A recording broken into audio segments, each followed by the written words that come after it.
நாளின் செய்யும் வினிதானின் செய்யும் என நாடி வந்து கோழியின் செய்யும் கொடுங்கூற்றியன் செய்யும் குமரேசர் இரு தாளும் சிலம்பும் சதங்கையும் தண்டையும் சண்முகம் தோளும் கடம்பும் எனக்கு முன்னே வந்து தோன்றினே.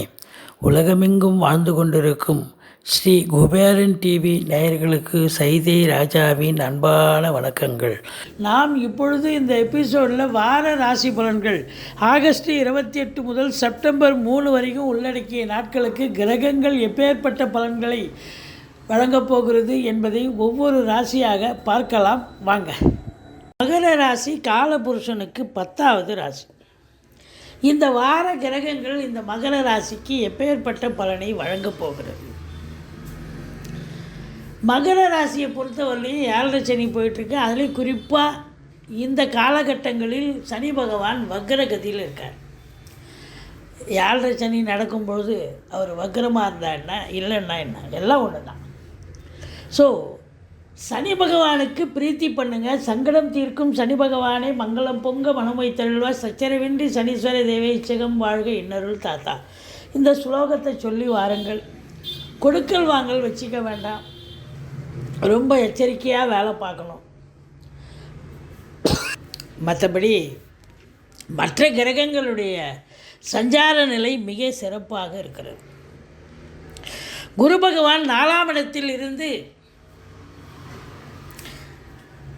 8ஆம் இடம், 10ஆம் இடம், 12ஆம் இடத்தை குரு பகவான் பார்க்கிறார். இது மிக மிக சிறப்பு. 5 சுக்கிரன் 7ஆம் இடத்தில் இருக்கிறார். இப்படி கிரகங்களுடைய சஞ்சார நிலை, குரு பகவானுடைய சஞ்சாரம், பார்வை நிலையும் மிக சிறப்பாக இருப்பதால் இந்த வாரம் இந்த மகர ராசி அன்பர்களுக்கு ஒரு சிறப்பான ஒரு வாரம். எதையும் சாதிக்கக்கூடிய, நல்ல சம்பாத்தியத்தை பெறக்கூடிய, சந்தோஷத்தை அடையக்கூடிய ஒரு வாரமாக இது விளங்கப் போகிறது என்று சொன்னால் மிகையாகாது. மாத்ருஸ்தானம் என்று சொல்லக்கூடிய இடத்துல குரு பகவான் இருக்கிறார். தாய் வழி சொந்தங்களால் அனுகூலம். படிக்கின்ற பிள்ளைகள் நல்லா படிப்பாங்க. அதுலேயும் குறிப்பாக உயர்கல்வி, வெளிநாட்டு கல்வி, வெளிநாடு போய் படிக்கணுமா இல்லை உள்நாட்டிலே படிக்கணுமா, பிள்ளைங்க எங்கே இருந்தாலும் நல்லா படிப்பாங்க. கல்வி சிறப்பாக இருக்கும். அதே நேரத்தில் உங்களுக்கு வண்டி வாகனங்களை வச்சு சம்பாத்தியம் பண்ணக்கூடிய அன்பர்களுக்கு நல்ல சம்பாத்தியம் சூப்பராக இருக்கும். நல்ல வருமானம் பெருகும். ஒரு சிலர் வண்டி வாகனங்கள் பழசு விற்றுட்டு புதுசு வாங்கக்கூடிய ஒரு நிலை ஏற்படும். சொத்து பத்துக்களில் இன்வெஸ்ட் பண்ணக்கூடிய ஒரு அமைப்பும் ஒரு சிலருக்கு ஏற்படும் அப்படின்னு சொல்லலாம். 5ஆம் இடத்து அதிபதி 7ஆம் இடத்தில் இருக்கிறார் சுக்கிர பகவான்.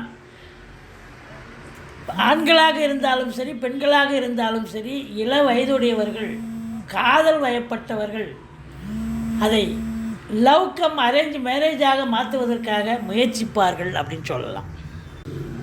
8ஆம் இடம் என்பது மிக சிறப்பான இடம். அதாவது எந்த ஒரு அசிங்கமோ அவமானமோ பிரச்சனையோ ஏற்படணும்னா 8ஆம் இடம் கெட்டு போச்சுன்னா 8ஆம் இடம் இது அசிங்க அவமானத்தெல்லாம் சந்திக்க வேண்டிய சூழல் ஏற்படும்.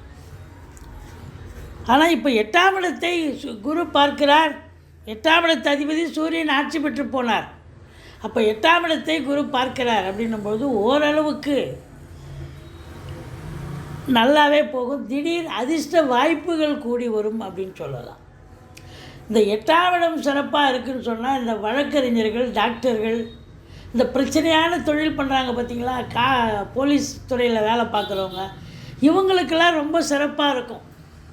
ஏன்னா அவங்க பண்ணுறதே தொழில் பிரச்சனையானது. ஏன்னா ஒரு போலீஸ் டிபார்ட்மெண்ட்டு எப்படின்னா, அப்புறம் காவல்துறை, அதுக்கப்புறம் மருத்துவத்துறை, டாக்டருக்கு எனி டைம் ஓடிட்டே இருப்பாங்க, பேஷண்ட் அட்டன் பண்ணணும். இது மாதிரி ஆட்களுக்கு இந்த 8ஆம் இடம் சிறப்பாக இருந்ததுன்னா அவங்க அந்த வழக்கறிஞர்கள் அவங்களுக்கு அந்த தொழில் நன்றாக சிறப்பாக செல்லும். வரா கடன்கள் வசூலாகும். மொத்தத்தில் 8ஆம் இடம் குரு பார்வையில் இருந்தால் வரா கடன்கள் வசூலாகும். இன்சூரன்ஸ் பணம் கிளைம் ஆகி கைக்கு வரக்கூடிய ஒரு காலகட்டம். வாரிசு இல்லாத குடும்பங்களுக்கு உங்களை வாரிசாக நியமித்து அவங்களுடைய சொத்து பத்து நகை நட்டு லிக்விட் கேஷ் உங்கள் பெயருக்கு மாற்றி எழுதக்கூடிய விபரீத ராஜயோகம் ஒரு சிலருக்கு அமையும். சூரியன் புதன் சேர்க்கை, புதாதித்ய யோகம், கல்வி நிறுவனங்கள், கல்விக்கூடங்கள், கல்வியாளர்கள் இவங்களுக்கெல்லாம் ஒரு மேன்மையான காலகட்டம். நினச்சதை சாதிக்க முடியும். அவங்களுக்கு ஒரு ரெகக்னேஷன் கிடைக்கும். உங்களுடைய நிறுவனம், அதாவது உங்கள் பள்ளி, உங்கள் யூனிவர்சிட்டி, உங்கள் ஸ்கூல், உங்கள் காலேஜஸ் இது சிறந்த பள்ளியாக தேர்ந்தெடுக்கப்பட்டிருக்கிறதுன்னு சொல்லுவாங்க. அப்போ அது பெரிய விஷயம் இல்லையா?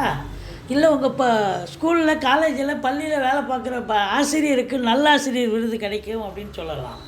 ஸோ இதெல்லாம் ஒரு பெருமை இல்லையா?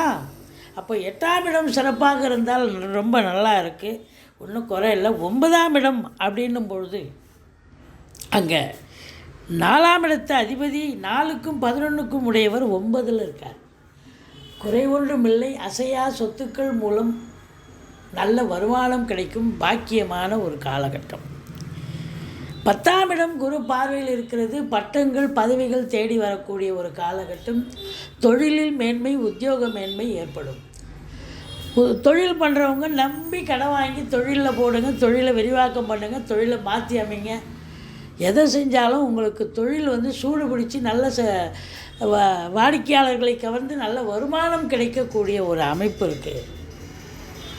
உத்தியோகம் பார்க்குறவங்களுக்கும் பார்த்திங்கன்னா சலுகைகள் கிடைக்கும். ப்ரமோஷனுக்காக காத்திருக்கிறவங்களுக்கு ப்ரமோஷன், இன்க்ரிமெண்ட்டே வரலை எனக்கு, விட்டு போச்சுன்னு சொல்கிறவங்களுக்கு இப்போ அதற்கான காலகட்டம். ட்ரான்ஸ்ஃபர் எதிர்பார்த்து காத்திருக்கிறவங்களுக்கு ட்ரான்ஸ்ஃபர் கிடைக்கும்.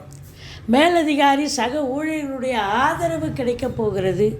ரொம்ப ஆதரவான வேலை பார்ப்பீங்க. இதனால் வரைக்கும் ஏதோ டென்ஷன் இருக்கும். ஐயோ, கூட பார்க்குற வேலை பார்க்குறவங்க கோஆப்ரேஷன் இல்லை, மேலதிகாரியுடைய டார்ச்சர் இருந்தது, இப்படி சொல்லி வருத்தப்பட்டிருந்த உங்களுக்கு இப்போது ரொம்ப வேலை பார்க்குற இடத்துல நமக்கு அப்படி தான் நடக்குது அப்படிங்கிற அளவுக்கு எல்லாமே உங்களுக்கு ஆதரவாக, அரவணைப்பாக இருப்பார்கள். தொழில் பண்ணுறவங்களுக்கும் தொழில் சிறந்து விளங்கும். உத்தியோகம் பண்ணுறவங்களுக்கும் உத்தியோகம் சிறப்பாக போகும். அது தனியார் துறையாக இருந்தாலும் சரி, அரசு துறையாக இருந்தாலும் சரி. தொழில் உத்தியோகம் சிறந்து விளங்கினாலே டப்பு, காசு பணம் வரும். காசு பணம் வந்தால் குடும்பத்தில் ஓரளவுக்கு நிம்மதி பிறக்கும் அப்படின்னு சொல்லலாம். 12ஆம் இடத்தை குரு பார்க்குறார். அப்போ 12ஆம் இடத்தை குரு பார்க்குறார், 12ஆம் இடத்தை செவ்வாய் பார்க்குறார். அப்போது பூமி சம்பந்தப்பட்ட செலவினங்கள், வீடு ஆல்ட்ரேஷன் பண்ணுவீங்க, வீடு கட்டுவீங்க, இல்லை வீடு கட்டி இன்டீரியர் டெக்கரேஷன் பண்ணலாம். ஏதோ ஒரு வீட்டுக்கு செலவு செய்யக்கூடிய ஒரு அமைப்பு, இல்லை சொத்து பத்தில் இன்வெஸ்ட் பண்ணக்கூடிய ஒரு நிலை. செலவினங்கள் சுப செலவாக மாறும், இல்லைன்னா அசுப செலவாகிடும். இப்போ குரு பார்க்குறதால உங்களுக்கு எல்லாமே சுப செலவு தான். ரொம்ப சிறப்பான ஒரு வாரமாக இது விளங்கப் போகிறது. நீங்கள் வணங்க வேண்டியது ஈஸ்வரனை வழிபாடு செய்யுங்கள். சனிக்கிழமை தோறும் எள்ளெண்ணெய் தீபம் விட்டு வாருங்கள் சனீஸ்வர பகவானுக்கு. மற்றபடி இந்த மகர ராசி அன்பர்களுக்கு இந்த வாரம் நிச்சயமாக அமக்கலமாக இருக்க போகிறது அப்படின்னு சொல்லலாம். ஸ்ரீ குபேரன் டிவியை பார்த்தமைக்கு நன்றிகள். மேலும் இது போன்ற தகவல்களை தெரிந்து கொள்ள ஸ்ரீ குபேரன் டிவியை சப்ஸ்கிரைப் செய்யுங்கள். மறக்காமல் பெல் ஐக்கானை கிளிக் செய்யுங்கள்.